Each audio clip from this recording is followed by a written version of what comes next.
ganito kalaki ang pwede mong kitain sa services na ito. So, paano ko nga ba nagawa? So, for today's video is i-share ko sa inyo kung ano nga ba yung isa sa mga pinakamagandang service or work sa onlinejob.ph. Hi guys, welcome back to my YouTube channel. So, for today's video is i-share ko sa inyo kung ano nga ba yung isa sa mga pinakamagandang service or work na pwede nyong applyan sa onlinejob.ph. So, most of the time guys, pag sinabi nating virtual assistant or online job, ang unang papasok sa ating mga isipan na pwede nating i-offer ng mga skills is yung mga customer service, social media manager, real estate, or email marketing. So, yung problema sa mga nabanggit kong skills kanina guys is medyo mataas yung competition doon. So, since mataas yung competition, medyo low din yung chance na ma-hire ka.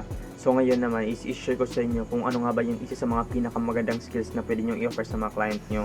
So, yung skills nga na i-offer ko sa inyo guys is ang Amazon Virtual Assistant. So, hindi siya sobrang sikat compare sa mga skills na nabanggit ko kanina katulad ng social media manager, email marketing. So, ang kagandahan nga sa skills na to guys is hindi siya masyadong sikat is sobrang baba din ng competition nito guys. So, medyo mataas yung chance na ma-hire ka. Pero kahit hindi siya sikat guys, halos everyday naman merong new job posting sa onlinejob.ph at Upwork. At ayon nga sa Google na nakita ko, halos merong 3,700 new sellers every day sa Amazon. So just imagine lahat ng mga na yun.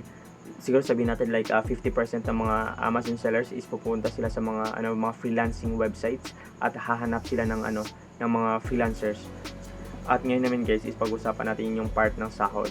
So based lang sa experience ko is medyo malaki yung sahod ng Amazon Virtual Assistant as a beginner compare sa mga social media manager and customers. So based on my experience, nag-range from 15,000 to 80,000 per month yung sahod ng isang Amazon Virtual Assistant.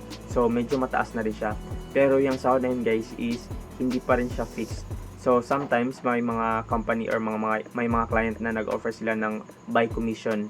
So pag malaki yung kita nyo that month is medyo may cut ka pa ng So, on top sa sahod mo is meron ka pang additional na commission.